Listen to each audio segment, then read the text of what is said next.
వైఎస్ఆర్ కాంగ్రెస్ పార్టీకి సంబంధించి ఒక మీటింగ్ పెట్టుకొని ఆ మీటింగ్లో కూడా కొందరు మాట్లాడుతూ, తర్వాత ముఖ్యంగా సతీష్ రెడ్డి అన్న మాట్లాడుతూ, ఏదో మేము మొన్న జెడ్పీటీసీ ఎలక్షన్ చూసి మేమేదో చంకలు గుద్దుకుంటా అన్నట్టు, తర్వాత ఎవరిని మేము నామినేషన్ వేయనేము ఈసారి అని మేమేదో ప్రచారం చేస్తానట్లు ఆయన చెప్పడం. అంటే ఎవరిని నామినేషన్ వేయడం లేదంట, అదంట, మనం అట్లా పోరాడాలా ఇట్లా పోరాడాలా అని నిన్న వచ్చి సతీష్ రెడ్డి అన్న చెప్పినది అదంతా. మీరు ఒక విషయం గమనించండి, అంతకుముందు జరిగిన ఎలక్షన్స్లో 11 మందితో నామినేషన్ వేయడం జరిగింది అందరూ కలిసి. ఎక్కడ అది నామినేషన్ వేయకుండా ఎక్కడ ఏమన్నా జరిగింది?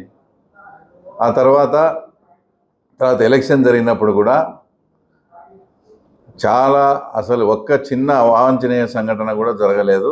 ఎక్కడ కూడా ఏం జరగకుండా ప్రశాంతంగా పోలింగ్ అయిపోయింది. ఎక్కడ అవాంఛనీయ సంఘటన జరగలేదు. కానీ ఎలక్షన్ కమిషన్ వాళ్ళు ఆడేదో జరిగిందని మళ్ళీ 2 బూతులు పోలింగ్ ఇచ్చిన తర్వాత కూడా అక్కడ కూడా 3 అంచెల భద్రతా వ్యవస్థలో మీరు బాయ్కాట్ చేయండి అని ఎలక్షన్కు పిలుపిచ్చినా కూడా దాదాపు 65 నుంచి 70% అక్కడ ప్రశాంతంగా పోలింగ్ జరిగింది. అక్కడ కూడా మీకు డిపాజిట్ రాలే. అంటే అంత ప్రశాంతంగా జరిగిన రీపోలింగ్ బూతుల్లో కూడా అది ఓట్లు వచ్చింటేది అన్నీ కలిసి మీకు వచ్చినట్టేంది. కాబట్టి ఇప్పటి నుంచే మీరు అంటే మీరు ఎటు ఓడిపోతాం మేము అని ఇప్పటి నుంచే ఒక గ్రౌండ్, అంటే వాళ్ళ నామినేషన్ ఏనిరంట వాళ్ళు ఏనిరంట అని చెప్పుకుంటూ ఆ తర్వాత ఇప్పటి నుంచే కూడా మీరు గ్రౌండ్ ప్రిపేర్ చేసుకుంటా ఆ తర్వాత ఉండాలి. దానికి అసలు మేము ప్రజాస్వామ్య పద్ధతిలో మొన్న నామినేషన్లు వేసినారు, ఎలక్షన్ జరిగింది, తర్వాత అంతా కూడా జరిగింది. తర్వాత ఆయన ఇంకా మాట్లాడుతూ జెడ్పీటీసీ రిజల్ట్ చూసి ఆయనకు నిద్ర రాలంట, 3 రోజులు నాకు నిద్ర రాలేదని చెప్తా ఉన్నాడు. అసలు ఆయన అదృష్టమో దురదృష్టమో కానీ ఆయన అంతకుముందు తెలుగుదేశం పార్టీలో ఉన్నప్పుడు కూడా 2005లో ఇదే ఈరోజు ఏదైతే ఆరోపణలు జరుపుతారో అదే పార్టీకి సంబంధించిన వాళ్ళు అసలు ఇప్పటికి ఉన్నాడు మా లాయర్ రామకృష్ణ సార్కు అసలు చేతి వేళ్లకు తర్వాత గోర్లు తీసినారు ఇట్లా పెట్టి ఆయన హయాంలోనే.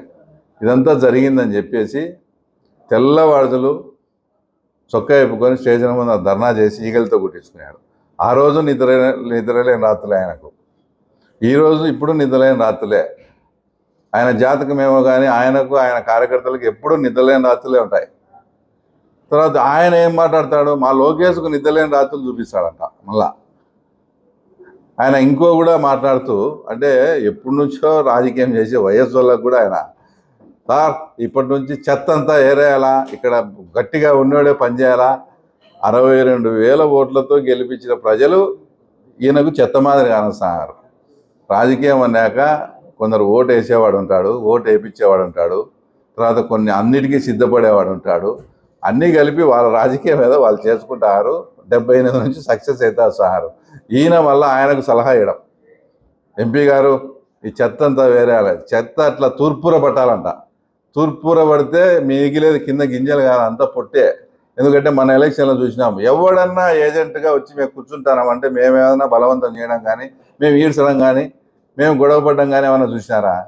ఎవడన్నా అసలు అటెంప్ట్ చేసినాడా? అట్లా చెత్త ఉండేదే చెత్త. మళ్ళీ నువ్వు తూర్పుర పట్టేది, దాంట్లో తూర్పుర పడితే కింద గింజలు రాలుతాయి అనుకుంటాడు. కింద గింజలు ఏం రాలవు, ఉండేదంతా పైన చెత్త అనే విషయం ఫస్ట్ ఆయన గుర్తించాలా. ఆయన మళ్ళీ ఈయనకు సలహా ఇస్తాడు.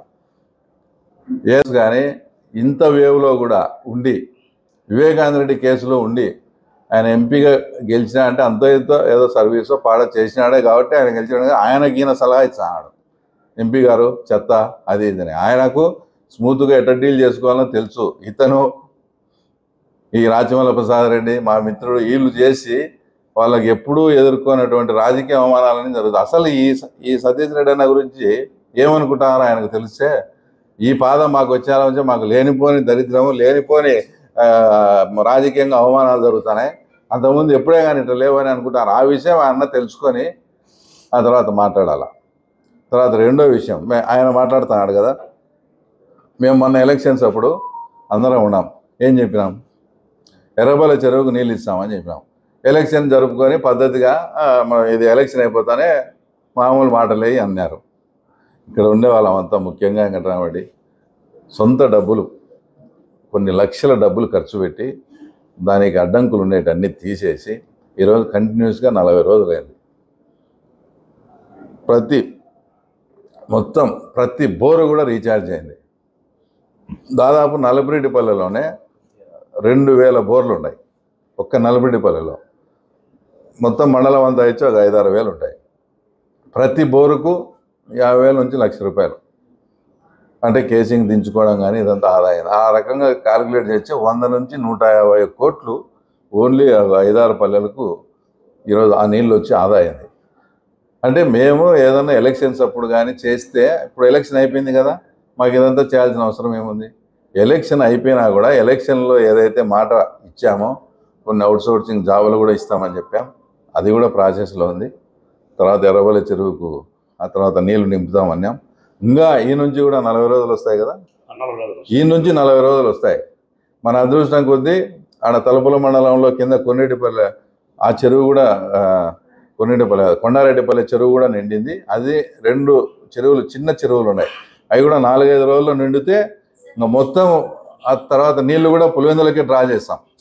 అప్పుడు ఒక వారం 10 రోజుల్లో మన అదృష్టం కొద్దీ అన్ని సహకరించి ఎర్రబల్లి చెరువు కూడా నిండే పరిస్థితి ఉంది.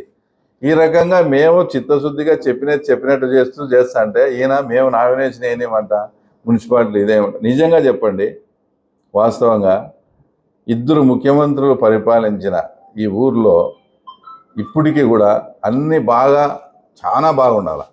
చాలా బాగుంటే నిజంగా రియల్ ఎస్టేట్ ఎట్లుండాలా, పరుగులు పెట్టాలా. ఈరోజు పడిపోయిందా లేదా? మీరు సక్రమంగా అన్నీ చేసి ఊరును అన్ని విధాలా డెవలప్ చేసిందంటే మున్సిపాలిటీని, డ్రింకింగ్ వాటర్ ప్రాబ్లం ఉంటే కూడా మేము సార్ట్అవుట్ చేసి డిసెంబర్లో మన ప్రీతం ముఖ్యమంత్రి వచ్చి కూడా దాన్ని ఇనాగ్రేట్ చేస్తాడు. ఇంకో విషయం, దాంట్లో చక్రాయపేట అనేది మనకు దూరంగా ఉంది, దానికి ఎలాంటి వాటర్ సోర్స్ లేదు. అలాంటి చక్రాయపేటకు కూడా డిసెంబర్ కల్లా నీళ్ళు ఇచ్చే పరిస్థితి. ఎందుకంటే ఎక్కడైనా సమ్మర్లో వాటర్ తోలడం చూసాం. సమ్మర్ అయిపోయిన తర్వాత మొన్న అక్టోబరు సెప్టెంబర్లో కూడా తర్వాత చక్రాయపేటకు వాటర్ ట్యాంకులు పెట్టి నీళ్ళు దొరే పరిస్థితి. అలాంటివి కూడా ఐడెంటిఫై చేసి తప్పకుండా ముఖ్యమంత్రి వచ్చే లోపు డిసెంబర్లో చక్రాయపేటకు కూడా నీళ్ళు ఇవ్వాలనే దాంతో కాంట్రాక్టర్లను వాళ్ళని రివ్యూ చేసి పరుగులు పెట్టిస్తా డ్రింకింగ్ వాటర్ ప్రాబ్లం కూడా ఇక్కడ తీరుస్తూ ఉన్నాం.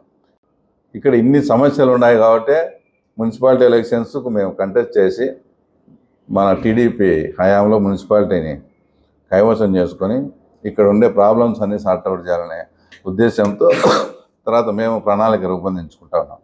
ఇంకా ఈరోజు నిన్న పేపర్లో కూడా చూసాం, ఏదో దుష్యంత్ రెడ్డికి టౌన్ బాధ్యతలు మున్సిపాలిటీ బాధ్యతలు అప్పగిస్తానట్టు అట్లా ఉంది.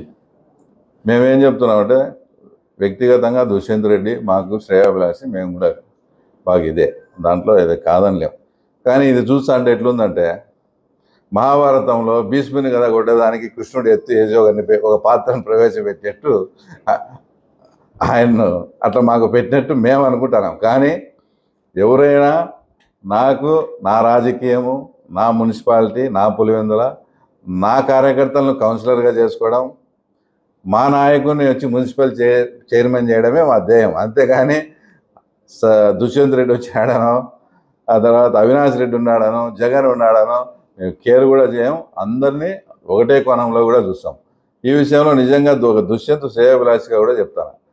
గతంలో అనేక మార్లు వాళ్ళు ముఖ్యమంత్రిగా ఉన్నప్పుడు కూడా నీతో పని చేయించుకొని నువ్వు ఎమ్మెల్యే క్యాండిడేట్ కమలాపురానికి కానీ జమ్మలవాడికి కానీ నిజంగా ప్రేమ ఉంటే నీకు అప్పుడే ఇచ్చుకొని చేసుకోవాలి. కేవలం ఇప్పుడు ఎన్ని పరిణామాలు జరిగినాయి కాబట్టి ఇదైతే ప్రమాదం లేదనుకున్నారో ఏమనుకున్నారో నిన్ను తీసుకొచ్చి వాడుకుంటున్నారు. నువ్వు కూడా దాన్ని దృష్టిలో పెట్టుకొని అవమాన పాలయ్యే విధంగా నువ్వు చేసుకోవద్దు. ఎందుకంటే నువ్వు మా శ్రేయోభిలాషి కాబట్టి.